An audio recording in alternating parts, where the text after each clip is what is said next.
Imagine this, perhaps 8 feet higher than you see it right there. This is a storm that has claimed lives. And my whole cellar is all memories. I'm a baby. And it is so intense that it's actually taking houses with it. The total damage will be close to $1 billion.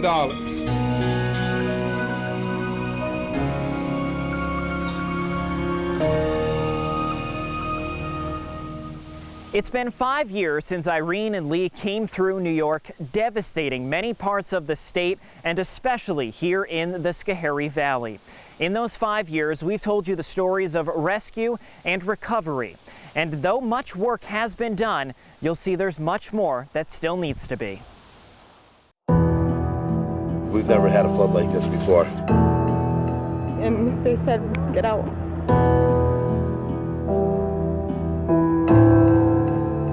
It was a storm of historic proportions. Steady, heavy rain expected by daybreak, along with windy conditions. This one just came out of nowhere. As Irene made landfall for its final time on August 28, 2011, it became clear that our area was going to be in the path of destruction. We knew that morning, it's like something's not right. Although the center of the storm would pass to the east, the Schoharie Valley would become one of the areas most devastated by the storm. In this town, this village of Schoharie, 90% of all structures were severely affected.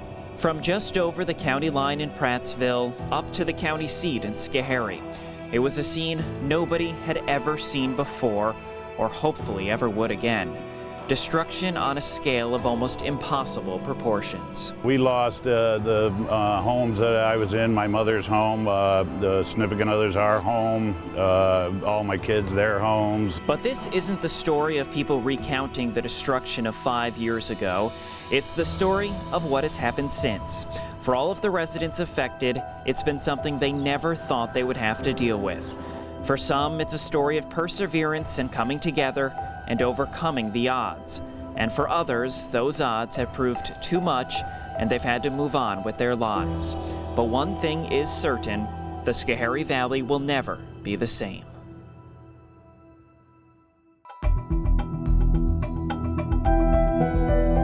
To understand what happened to the Schoharie Valley, you have to look no further than the southern tip of the county and the giant Schoharie Reservoir created by the Gilboa Dam. Tropical storms Irene and Lee combined were, the biggest event here in the Schoharie Valley. And by that I mean more flow came over the top of Gilboa Dam, during those two storms than any storm in historic record. Used as a drinking water source for New York City, the Gilboa Dam holds back the Schoharie Creek so that it can be collected and funneled down to the city. But unlike other reservoirs in the state, there isn't a release valve as water grows. When the reservoir is full, water spills out over the top, sending it downstream. Many people are now extremely worried that the dam could break and the water will come rushing through and take over at any minute. On the morning of the flood, risk of a dam collapse had never been higher. There are instruments installed in the center of the dam known as extensometers. And during the height of the storm, we lost communication with those extensometers. And so at that point, DEP actually did declare a dam emergency and sirens were activated through the valley. It turns out the dam did not suffer any structural damage. The amount of water just overwhelmed the instruments.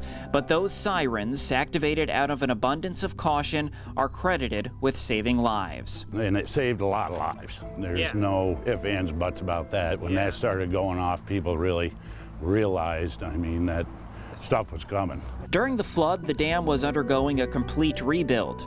Another project being worked on currently is one that could help prevent future flooding like the one we saw in Irene. The city is spending about $140 million to build a release works that will allow us to release water from Schoharie Reservoir downstream of the dam into Schoharie Creek. It's proposed that in the event of another historic storm, dam officials could prepare by releasing water in controlled amounts. God forbid we have some sort of unexpected emergency or storm, we then have the ability to release water from the reservoir downstream into the creek. But it's tough for those residents downstream to think that far in the future. For many of them, they're still looking back as the recovery continues. Some have just picked up and left, while the majority of the people have banded together and saved their village. You couldn't even envision what it truly was like. Leslie Price was one of just under 900 people who call the village of Schoharie home. It's a place that harkens back to a simpler time, where people live and work and take pride in their small community. The water went over the doors. And you're not in a flood zone? I'm not in a flood zone. No, not even close.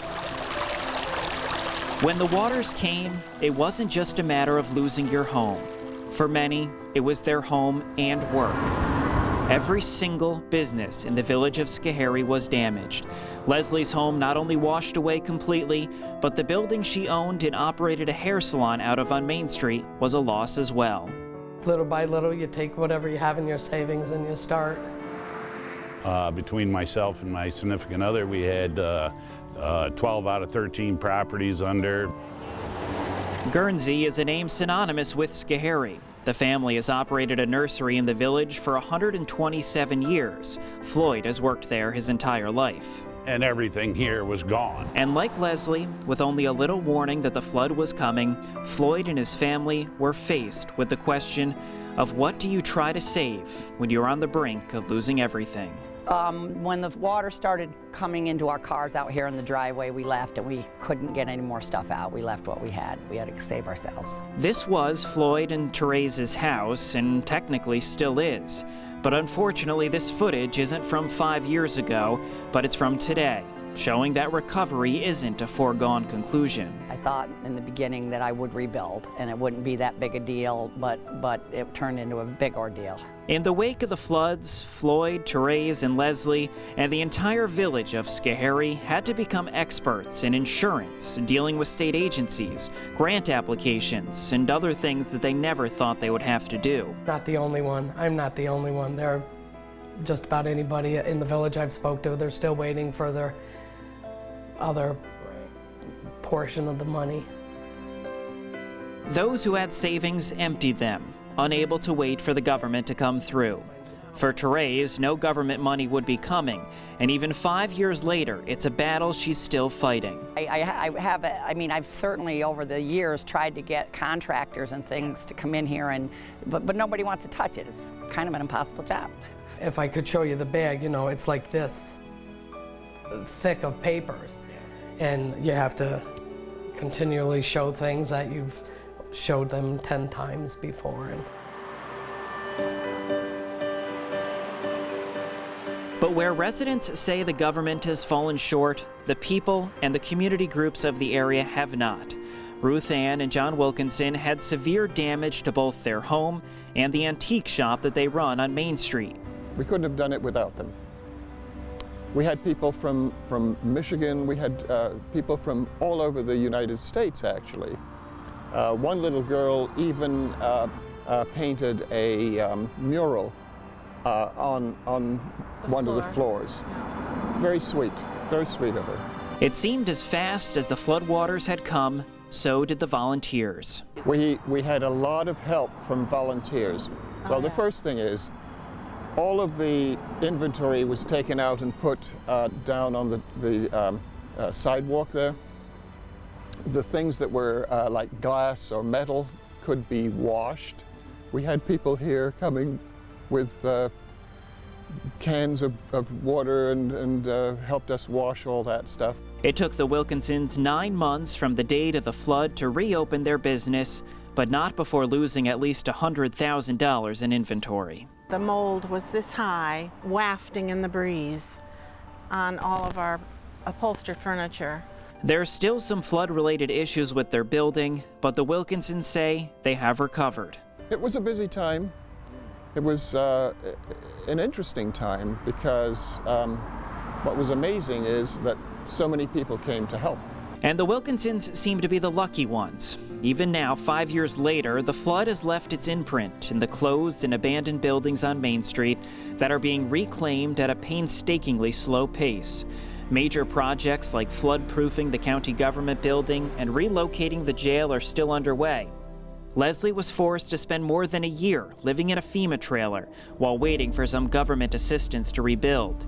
And with partial government assistance and the money she was able to scrape together, she was able to rebuild. But the scars are never far out of her view. So this one's abandoned. This is abandoned. Yeah, it's a mess. Some left by choice, not wanting to rebuild. Others had no choice. Nobody wants to take on the project. They want a survey saying I'm in the floodway, but my surveyor says I'm not. So we're like at this, at an impasse. Therese and the Guernseys have essentially had to abandon their dream home, which now sits vacant, but even they have success stories to share. Many of the properties that they own were able to be fixed, and most important, the family business, which has called Schoharie home for more than 100 years, was able to reopen, but it wasn't as easy as rehanging the open sign. We had close to $1 million of actual physical loss, not including, what losses we had in say loss of business and trying to get reestablished. The general consensus around the village is that they have recovered about 70%. But the important part is that that number continues to grow. And when it reaches 100, it won't be the Schoharie that existed before the storm, but a new, thriving village that is built to last. And it'll continue for the next 20 years, I guarantee it. And that I never dreamed I'd spend the last part of my life doing this kind of work. But fortunately, I've got it in me. And a lot of other people do too.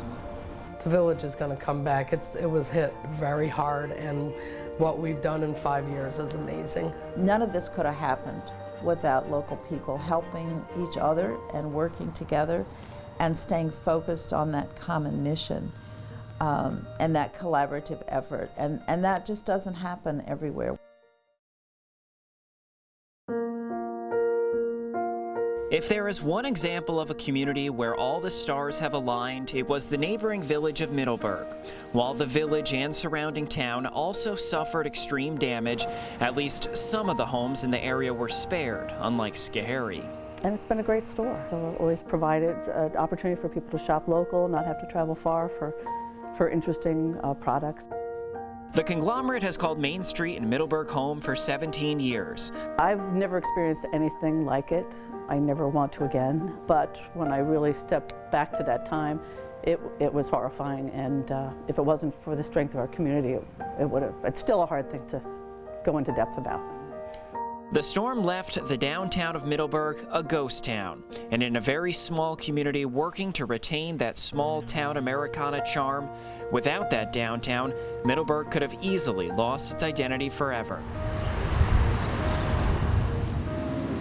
Many of the business owners were able to reopen, and even more surprising, new businesses came in. It's a beautiful community, it's tight-knit, and that there's a real future here. In just the span of a few months in 2014, a pet store, pharmacy, and a brewery opened on Main Street, and now the downtown is almost full of one-of-a-kind, locally owned stores. I said, why not open a gift shop that focuses on the pride of Middleburgh? Larry Nelson opened Lerny's gift shop about 18 months ago, and he credits the flood with the inspiration to do it. Everybody from day one just instantly started working together. It was amazing. The business scene in Middleburgh has been described as thriving. Rare enough for a small upstate New York village, but even more rare for a community still dealing with a destructive flood. I think it's better than ever. There's more work to do, but I've been here since 1971. I've never seen Main Street look so good. I think Middleburgh's done a terrific job of coming back. We have more businesses now. The buildings are looking better. And as the mayor says, Middleburgh has all the right ingredients. Middleburgh's a combination between kind of a Norman Rockwell painting and this kind of slate for the future. After 5 years, the signs of recovery are everywhere, but still scars remain. But if there's one thing the people of the Schoharie Valley have shown over the past 5 years, it's that resilience is in their nature. The recovery from Irene and Lee is far from over. But if the progress and the accomplishments that the residents of the valley have made over the past 5 years has shown anything, it's that they are dedicated to the place they call home. and they now have the courage to face anything that comes their way. Reporting in the Schoharie Valley with photographer Steve Kameka, I'm Barry Wygel.